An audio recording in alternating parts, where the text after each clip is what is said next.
straight on this. 5 seconds to go now. And they're away. And no such mistake from third place from the Orange Wheel Segura, but you still see that it's the two associated who break, and then already looking for battle between third and fourth. It looks like Bruno's already got through into third, so Bruno takes third, but it's a battle is first. Oh, and Rivkin makes a mistake, and Ongaro now takes lead. So it's Ongaro in the orange and white from Rivkin in second. So the Italian takes the lead from his teammate from the USA, Rivkin, and then coming down behind him is Bruno, who's already got past the Japanese Segura and into third place. Bruno has some tremendous pace, but he's obviously got to try and get past the cars and not make a mistake in doing it. Coming through the J-Concepts jump for the first time, and across the line is Ongaro from Rivkin from Cahella, and the battle now is that second and third battle between Rivkin and Cahella. Now, can Rivkin pull away from Cahella, or can he hold him up enough time to let his teammate Ongaro streak ahead? Still in fourth, it's Segura. Fifth is Martin Bayer. Sixth is Ryan Mayfield, and up on two wheels again. You can see how hard Rivkin's pushing in second place as they scream now up and into the Tony Sport triples and come down into the A main section. A little bit of a lead, though, as you can see, for Ongaro, but nothing to write home about as the rest of the cars come around in a train behind the A main section there. Now, interesting, a little bit of breathing space being bought by Rivkin there from Cahella. The lead is 1.4 seconds for Ongaro. He's then got 0.6 of a lead from Cahella, who's faded back for some reason. Not quite sure why. So let's see what Rivkin's doing. Rivkin's in the middle there, and we'll keep it a bit wider if we can, Frank, to try and get something to see where the cars around them are as we enter the 1.5 minutes down, 3.5 to go. And it looks now that Bruno's just dropped off that blistering pace. He's got his own problem now with Segura. Now it gives Rivkin the chance to start thinking about what he's going to do about Ongaro as they come back and underneath the rostrum. But it's a good run from Ongaro. Ongaro now, the 35.5, gained about 400 of a second over Rivkin as the cars streak. I still think Rivkin's really where we need to be, because he's either going to go back or go forward, but we can keep wide enough to see what Ongaro's doing. And with about 2 of the 5 minutes down, there is Ongaro, there is Rivkin as they streak down. I'd say visually, I just think that Rivkin may have gained a little bit, but he obviously let Ongaro get 1.5 seconds ahead away. To come underneath our camera too, and now I'm thinking it's very even. You can't afford to let Ongaro get away and relax. This is probably the man who is in the top form of anyone's life recently, winning everything, winning championship he shouldn't even get near, and that time made another 0.4 of a second. The battle now is looking to be a bit more second and third, but Bruno makes a mistake, and he's now fully in Segura's clutches. You see the two orange cars in the bottom of your corner of your picture, and now the third and fourth are right together. So we'll just watch first and second through. Let's pick up third and fourth, and that's the Bruno against Segura battle. They come right down. The orange wheels, an orange car against the orange and white with white wheels. So Bruno now leading to third. Segura from Japan with the Akomo in fourth. But the lead for Ongaro as he goes round this time is 1.3 seconds. So a bit of a gain by Rivkin in that one. But this battle for third is the tightest at the moment as we watch to see what's happened with Ongaro and Rivkin. Rivkin was quicker in that one round by 0.5 seconds. But it's very, very close now between third and fourth. Watching two battles at once. One on the camera, I'm watching one with my eyes, but it's the closest battle is the third and fourth battle. First and second are still relatively spaced out. Got 1 minute and 35 to go. 3.5 minutes have gone as the first two come round to complete another lap. Bruno successfully holding off the Japanese driver for the final spot on the first leg podium, if there was such a thing. The lead stabilised at 1.4 seconds for Ongaro there. And Ronafant also, sorry, Ronafant, and in the final. And Cahella is also now playing a blocking role. Interesting, he moved forward quite quickly. Now, definitely it's got closer at the front. So let's go back to the front, please, because it's noticeably got closer. With Ongaro now coming into the main A section, Rivkin catching him up, hand over fist. I think Ongaro must have made a micro mistake, and he's lost about 0.3 of a second. What he's given is he's given Rivkin encouragement, and Rivkin now coming onto the back of his teammate and diving and really pushing as hard as he possibly can. He gets a 34.7. That's basically the fastest lap we've probably seen the entire time. Rivkin has just done our fastest lap of the entire event, right in the middle of the first leg of the A final, to try and gain back on the Italian, the world champion at Wales Rallycross, the European champion at this event. Ongaro, the man who can soak up any amount of pressure, but he's going to come under pressure in an event he's not particularly strong on, or well, he's very strong, not particularly experienced in. The team associated team are first and second, We spoke to Ongaro earlier. He's saying how much he's enjoying working with the team, how much they've helped him with this discipline he's not totally expert from, but now his teammate is hunting him down as they start the last lap. The last lap at leg one. Can Rivkin find a way through Ongaro? They've got, oh, and he's lost it on the air. He just spun, he lost the grip. The thing swapped out, and that was a second and a half too much. Let's see. He just did recovering from that.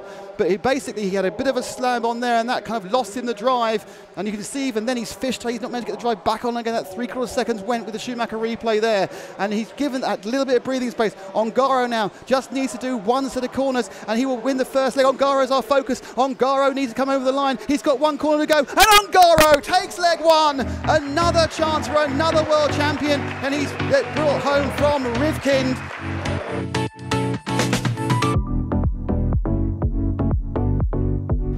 Great racing. And let's hope we get great racing in the second final. And they're off, and it's a little bit of a slidey start for Ongaro. He immediately takes up his position behind Rivkin. There's been a big accident behind them, and they've given themselves a gap. Third place, I think, is Mayfield. The problem is the car turned turtle, but it's a nice opening couple of corners for Rivkin. He takes the lead. Oh, and a mistake by Ongaro. So suddenly now, Rivkin's going to be sitting there at the end of lap one with quite a nice little lead. It's looking like a second and a quarter. It's a good start from Mayfield. I think he's taken himself into third place. Be interesting to see who comes around behind Mayfield. It is in fact going to be the 7 of Tessman, so it's Mayfield then Tessman. So we go across Rivkin, Ongaro, Mayfield, Tessman. Cahello is looking at saying goodbye to his chance of a World Championship in this one, because he's going to need to work his way up to at least second place to have a chance. Rivkin gapping very quickly now, so the battle is second and third, which is Ongaro and Mayfield. You need, Ongaro on two wheels, you need to have a second place if Rivkin wins this one, because he'll have a first and a second. So if you haven't got a second place, you can't become world champion. So obviously at the moment, it's a big battle, because the requirement will be, because Mayfield needs to get himself into second to give himself a chance of the overall win. This is second, third and fourth come together. The orange car is Ongaro. The blue and red car is Mayfield. The the white and purple car, that is Ty Tessman. And they go round together, but they are trying to chase down Spencer Rivkin, who's blasted into a 2-second lead in this heat. Now, they dropped Tessman slightly in that one, so it is an Ongaro against Mayfield second and third battle. It's associated against Giacomo.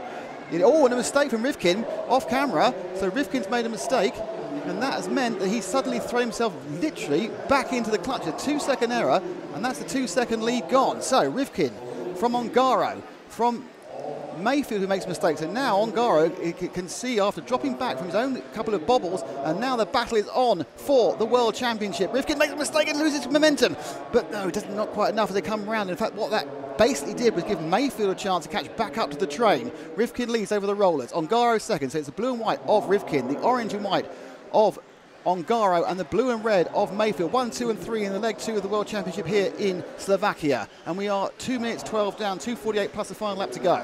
The three of them sweep round the A main section up and over the diff check jump, and they come round now into the J Cosmo. Interestingly, with a bit of clear air, once again Rivkin's managed to give himself a little bit of gap. He's got a 3/4 second lead, and perhaps Ongaro is slightly more concerned what's happening behind him with Ryan Mayfield.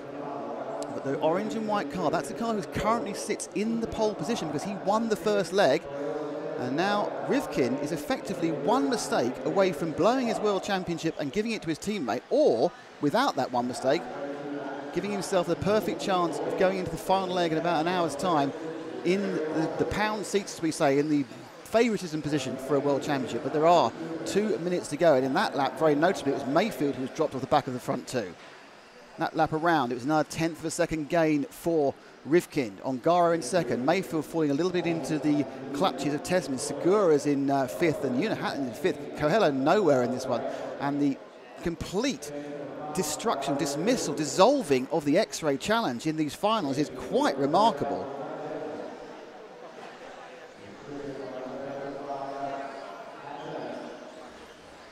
So they come round for another lap.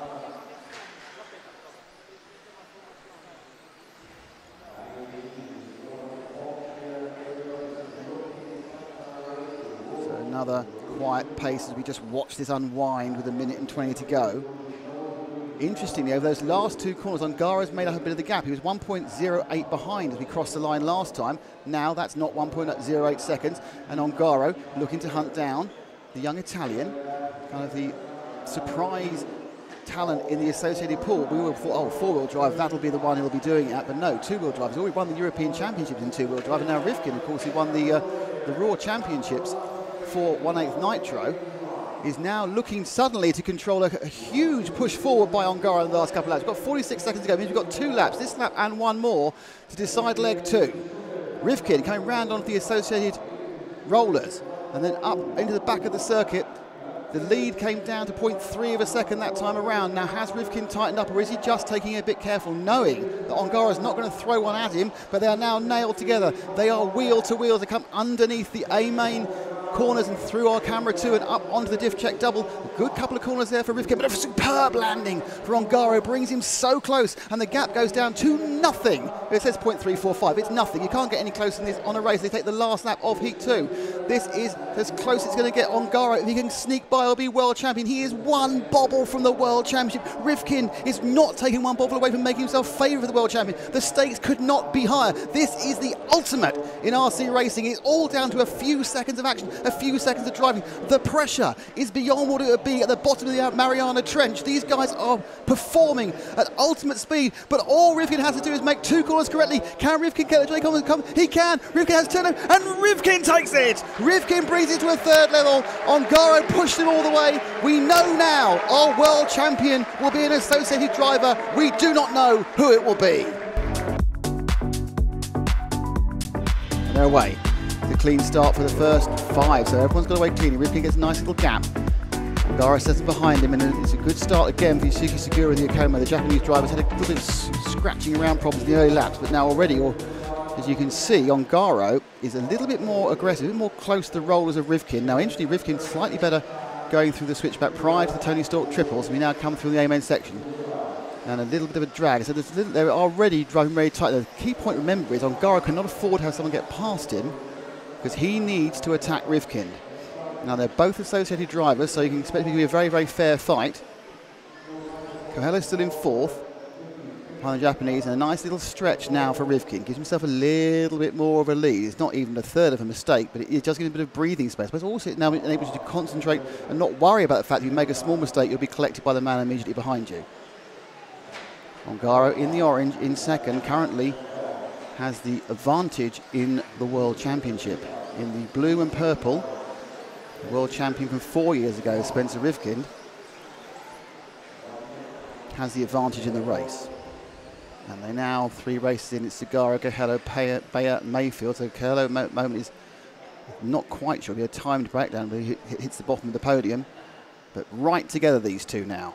It's all about 2 late teenagers. I think they're 19. I think they're both 19. I mean 19 and 18. An American wonder kid and an Italian wonder kid. Don't forget, Rivkin won the Raw National at 1/8 Nitro, whereas Ongaro is the world champion of that discipline of RC. It up on 2 wheels now, goes for a drive-through, but not quite enough. Not quite enough. It lost drive, it gave a chance to close out in many ways. Then Ongaro found himself, he really punched it, going a little bit fast into that corner after the end of the grid hatchings, and actually lost time. So he actually lost time because of the mistake by Rivkin. You can see that because of the way Segura now is much, much closer to both of them. And we are 2 minutes down, 3 minutes to go. And again, we are just, oh, we got 2 and now they've really kicked that half mistake. He can recover from that, but if Segura got past, that would have been probably unrecoverable for, because passing's not that simple. But he went onto 2 wheels. It's given a lead of 0.7 of a second. Wow.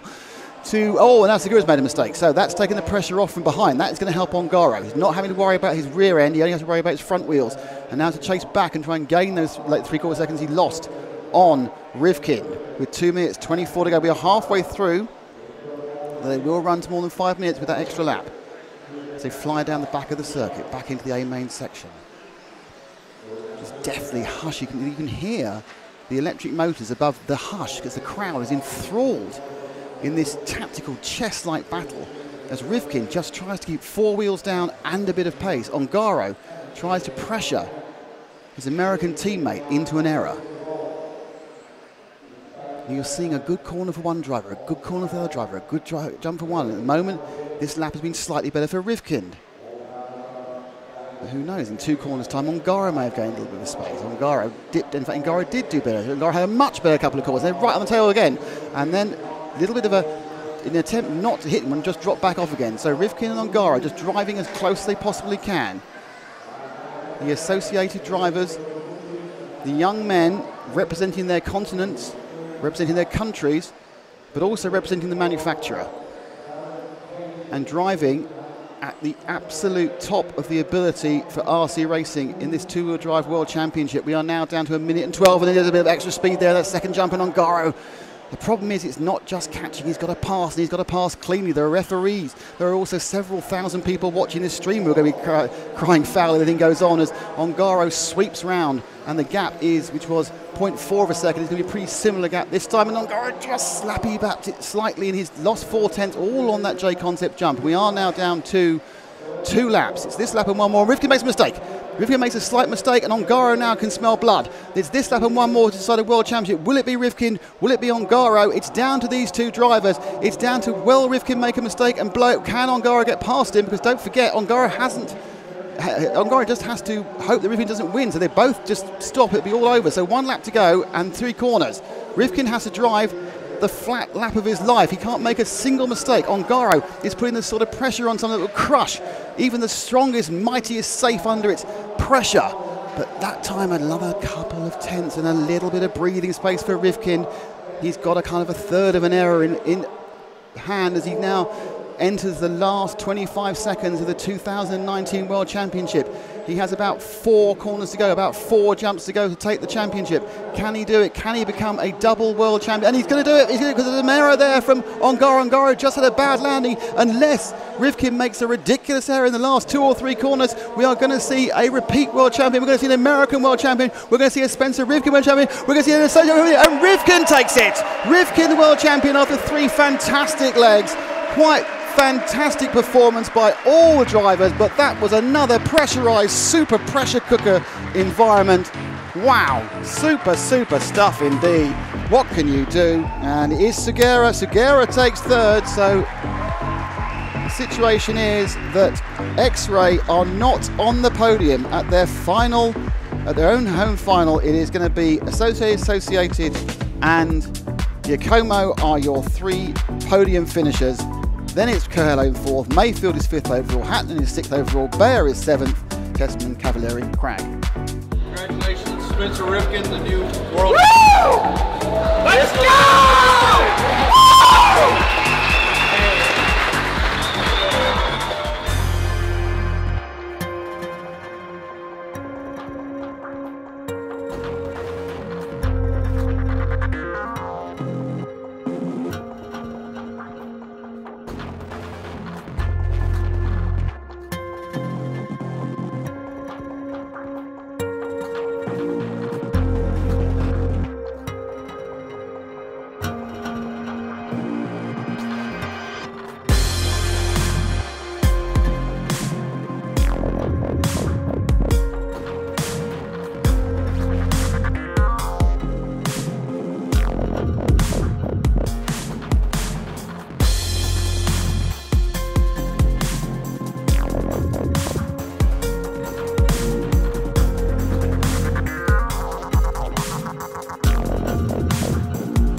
start from everyone. It seems like the first 4 got away. So Coelho in the orange car with the white wheels leads, and it's the orange wheels of Fend immediately on his tail as they go around the resin corner, and may even got a little sniff of him. So Olowski makes it a triumvirate at the top now as they look to pull away, and you can see slightly good little bad landings give you a couple of yards either way. Coelho now picking up about a lead of probably about 3-4 metres as he swaps round and looks to go round the A main section for the first time, but they are effectively in a train. Olowski holding on much better than he did in the warm-up final, but then suddenly lost, the power went down, whoomp, just kind of lost the drive, and the gaps come out there. Mayfield running in 4th, Kolvik in 5th, Ronner Falk in 6th, but 1 and 2, a little bit of a gain there, a little bit of a break that Bruno's trying to make, but I think you'll find that Fend is looking to keep him honest, and the top 2 run round onto the J Concepts quad again.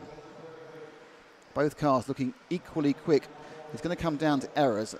If Bruno can keep it absolutely nailed, it's going to be almost certainly his championship. But suddenly, Fend looking a little bit quicker in his second lap, made up the space, but it is one of the racing cliches is actually true, which is probably why it's a cliche, and that is it's much, much easier to follow than to lead. And so already we see the Fend in the red and the blue car right on the backside of the Portuguese with his orange and white machine. Now, don't forget, this is the 2015 World Champion at this event.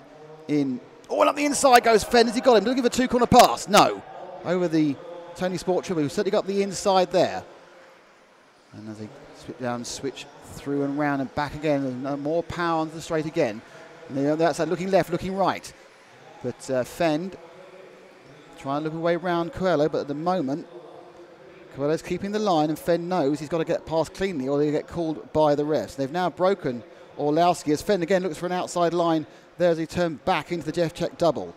Fend now looking for perhaps a 3 or 4 corner pass. Inside, he's through, so Fend gets through. Fend goes past, Bruno just get the landing, but now he's got to try and pull him. This is where I think it gets difficult, because suddenly now Bruno's chasing him. Bruno can try and catch up. So Bruno now looks up the inside, hook slightly on the pipe as they go through the A-main corner, fire down the straight again, equal power into the first corner. We're 2 minutes and 15 seconds down of a 5-minute race. Now Bruno's looking to get up again, and Bruno looks the outside, he looks the inside line. It is so much easier to follow. A little mistake there, so there's some breathing room, just a couple of tenths.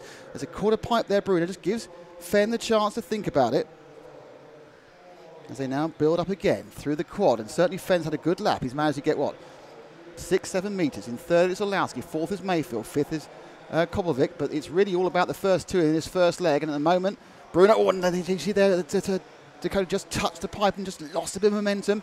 So power down this way. You can see the dust flying off the wheels. And up the inside now, can Bruno get a 3-corner pass? Oh, and he switches back and forward and round and back, and then he's on top of him. That's one way of trying to get past.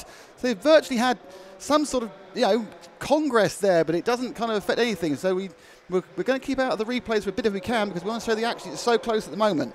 So after sitting on Fend just a couple of corners ago, he's now dropped back. So Bruno certainly lost a bit of momentum, and it's been a good lap despite them being right together. And Fend's made a mistake, and Bruno's made a mistake, and now Olowski coming back into play in 3rd place. So both have made a mistake at the same place. And now Fend with a nice little lead. The lead was timed at 0.9 of a second last time round. Bruno seems to have got the car, seems to have got a bit edgy. He seems to be oversteering at the moment. Now Olowski's coming into play in between 2nd and 3rd. So Bruno now has to worry about back as well as forward, and we're looking at Bruno as we see him struggling with 1 minute and 14 to go. He's going to have to start moving forward again. He's got to forget about Orlowski. It's not important. He's got to let Orlowski be 3rd and now drive forward, because the fact is that Fend is leading, and Fend is leading by, I think, a bit more again. Yeah, Fend's lead now is up to 1.3 seconds with 1 minute, so it's going to be 2 laps. They might, no, they're just going to get 2. This is the penultimate lap, and Bruno needs to find some real pace after an action-packed race where they've overtaken her twice and sat on each other during the course of 5 minutes. Bruno now has the triple of the Tony Sport, but you can see now the gap is down a tiny bit, but not enough. And it's now a case where it looks like if Fend can run clean, Fend should make this first final. It's a couple of ifs. They go across the line. Indeed, the gap stayed almost exactly the same. In fact, at the end of the lap, Fend was 0.07 of a second faster over that penultimate lap. On the last lap now of leg 1 of the 4-wheel drive A final at the IFMAR World Championship here in Slovakia, brought to you by Team Associated, by A-Main Hobbies, by J-Cods, by Tony Sport, and by Jiff Trek. We're RC Racing TV, and we're about to see, I think, Dakota Fend claim leg 1 here of the championship final. But it's very noticeable that suddenly Bruno's got much closer. It's a bit late. As timing runs out, they will just finish the lap now. They come down the straight. It's going to be Fenn who's going to get it. And Fenn gets it for America and for TLR. One set down for Fenn and TLR.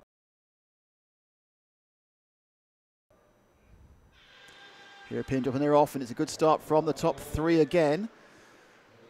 And a better start for Bruno, gets a bit of a gap, so 1, 2 and 3 away, which is Bruno in the orange car, the blue and the orange machine of, or red machine of Dakota Fenn, and then the green and blue of Orlowski. All break again. Fourth place stays Koppelvik, and then there's a kind of a scuffle behind him. So 1, 2 and 3 away as we move up and over the Tony Sport Triple and turn back into the A main section for the first time. More of a train. Orlowski not been last time around. Orlowski kind of lost it at this point here. There's power at the core. This time he's got the drive down, so not being dropped by the others. And in fact, Orlowski looking around the Fenn and letting Bruno get away slightly. So Bruno's made a really good start. Fenn now is having an advantage because, in fact, a very minor mistake by Orlowski dropped him slightly back into the clutch of Koppelvik, but we'll stick with Fenn sort of the focus at the moment because he's either going to go forward or back. And I think now he's settling in. In fact, they've dropped Orlowski the top two. So Coelho leads.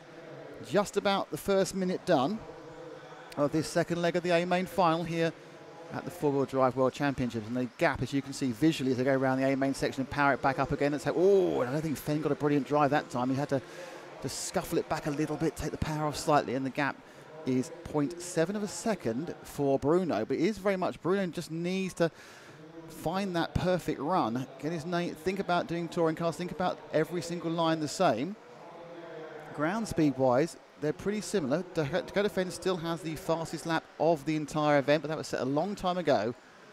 As we're a minute and a half down, another lap in the books, and at the moment, still going okay for Bruno, but Bruno less than half a mistake ahead, and they have once again began to sort of break the rest of the team. And then if you look at Orlowski, he's crossing already something like 2 seconds back. So it is about these two drivers in leg two. And of course, they finish first and second this way around. We'll be in the same position where at the two-wheel drive, where only two people can become world champion for leg three. Bruno over the J Concepts quad. Ooh, wow, whipped it there, did young Mr. Fenn, and got away with it.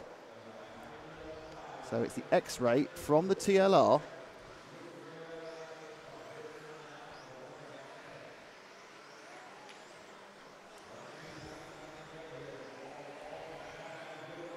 Coelho.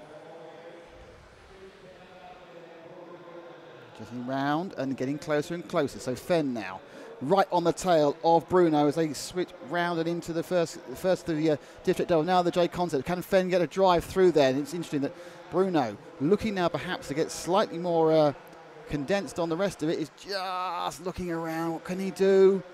I'm not sure. And he's driving it a little bit careful, a bit more slowly. But he's going to block the rain and the lap goes round. So that time round, they're now as close to you. But I don't really need to give you a lap time. About a tenth faster for Dakota. And they're right together, nailed together with 2 minutes to go. Fenn now, can he make that final part? He's got the inside. Fenn, oh, but he's kind of knocked Bruno off. And that is a massive moment for Fenn as he kind of got past. I'm not sure we'll have to watch that again later, but he got past. And somehow now Dakota Fenn looking like it's going to be the, oh, we've got a massive tank slapper there, but even so, the lead can have Coelho is going to be massive, and I can't see Coelho bringing back that 2 second lead. There's a minute and 33 to go, and it was kind of an all coming together, almighty on that thing. Very, very strange, but it looks like Fenn may become your world champion, what might be slightly, stick on Fenn. Fenn's rolled on the outside, and he had the world championship in his hand. He had won the championship, and it's gone, but it can still come back. He's a minute and 40 in this heat, and he has a whole nother run. Wow, what happened there? Suddenly, he must have relaxed and just relaxed off, and suddenly he's gone and lost those 2 second lead he had, and he's actually given himself a second pot deficit. So, Fenn, I looked away, looked up, thought we missed someone. Well, we hadn't missed because the car rolled out, and there was Bruno about to take the lead. Wow. So Bruno back in the lead again. It was an aggressive pass by Fenn, and then he rolled it, and he came back again. So kind of it's evened itself out. But they're now back together again, and they're about to start their last lap. So in the last lap of leg two, can Fenn make another pass on Coelho Coelho must realise that Fenn appears to have a bit more ground speed. He's got to hold him back for one more lap. How hard is Fenn going to push this last of leg 2? How hard is he going to try and get past Coelho? Oh, he's lost a 2/10 there or 3/10 there, just picking up a pipe. This is ultimate pressure because Bruno knows he's got a faster car behind him. Can he hold him back over the J Concepts quad? This time, that was where the last pass took place. He's over the Tony Sport triples. Only a few corners to go, and this is a hard place to pass unless Fenn absolutely sends it. Fenn now going through the A main hobby. Let's get to see where they go. Can he get it? No, he lost his drive. It's going to be Bruno. Bruno's going to take leg 2 in a controversial, then uncontroversial environment. Leg 2 goes to, wow, Coelho, fantastic run. Amazing incidents going on there. 6 seconds to go. Bruno in the orange, the red and blue of Dakota. No way. And it's a clean start. Again, it's got the 1, 2 and 3 Orlowski's in there at the back as well, but the 1 and 2 gapping straight away. And Bruno sets down an early pace. He has been able to be slightly quicker in the first lap than normally, and then what happens is I think that Dakota says, I've got to run clean first lap, I've got to run clean, and then he settled into it. This time he's already putting pressure on. Now he knows where he's fast, and that was coming into that corner, the J Concepts quad. There aren't a lot of obvious non-mistake driven overtaking places elsewhere. For example, the drivers that can drive sharp into the end of the straight hasn't been a great place. Saying that, will he try it now? Nope. And the lap 1's done. And once again, it's the Bruno and Dakota show. Lap 1 down, so 40 seconds to go. And we've got probably another 9 of these as they trace round before they go away and up and over that double, which they come back on themselves into the diff check double. And this is the area where Bruno is weak, in his own opinion, where Dakota is strong. But Bruno has done the perfect line through there, sat the car into the middle of the track, and Fenn couldn't get past. So Fenn now has to, interesting that basically Bruno has to fend off. And it was a better drive out of the Cone of Doom straight for Bruno, but instantaneously those landings, those speedier landings and driving on, puts Fenn back on the tail of Bruno. Coelho, 2015 world champion in this class. Dakota, known for being incredibly quick in America, but also the man who often breaks his car. Won a number of national titles, always been there and thereabouts, but this is the big one that has so far eluded him, and he's all over the tail. It's pretty obvious that Bruno's holding them both up slightly because Orlowski's beginning to close the gap as Fenn looks down the main straight, up and over the start of the AFA sector. He looked very tight there as he came in the in and the out, the doubles of the stage. Oh, he's rolled! He's rolled! He's rolled! Oh, and Fenn has rolled! Wow, now he's got to work his way through the field. Can he do it? He's got Ronefalk ahead of him. He's got Orlowski ahead of him. Now, don't forget that Bruno has to stay clean, because if Bruno doesn't win, he doesn't win. Fenn already going warp factor 42 to get up the back of Ronefalk, but he has to overtake Ronefalk first. So we're looking at Fenn is the focus at the moment. See if he can get back and through. We obviously need to keep a kind of a wider view on what's going on elsewhere, but Fenn now is 2 cars back. That orange car is Bruno Coelho. We are just halfway through. There's sometimes at the roll that time a lap ago at the Resin corner is it going to cause a problem for Fenn unless he can get past these 2 cars. Orlowski in second. Ronefalk finally getting a decent run after 2 terrible runs, 2 ninths in the first 2 heats.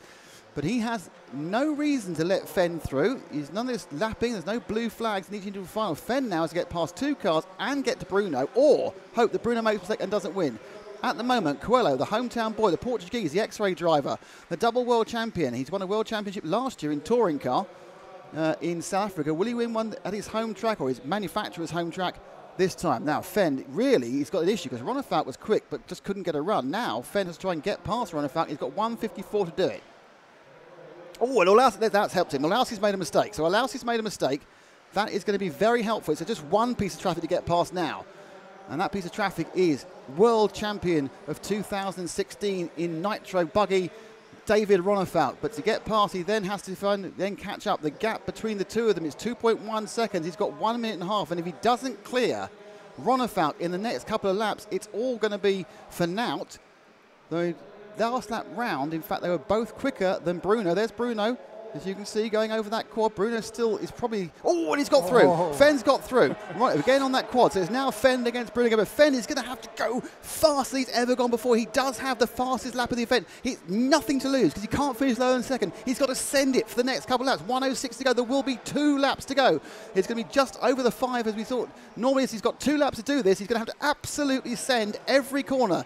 This is the red and the blue machine, the American, Dakota Fenn with the TLR. He has got about 52 seconds, probably just under a minute of actual driving to catch up to Bruno and pass him. Up and over the, oh, he's had a double-double. He did get a great drive off the quad, but he's managed not to lose time, which is impressive because he didn't take the right way. Now, there you can see Bruno. Bruno last time around had a lead of 1.5 seconds. Coelho only has to keep it on the island straight for one more lap. It's 1 lap to go. Oh, and Fenn's gone. Fenn's gone. Let's go on Bruno, because Bruno now has a victory lap unless he rolls it. If Bruno does not roll this car, he will be the world champion for the 3rd time. Bruno Coelho will get redemption for a terrible set of finals within the 2-wheel drive. He will win at the Huddy Arena. Huddy will find an X-ray coming home and taking the trophy at their home track, and fully deserved. This has been a fantastic World Championship organised by a fantastic company. They've put on a marvellous performance, and let's come out, and Bruno is going to cross the line. Bruno Coelho, 3 times world champion. Coelho takes it.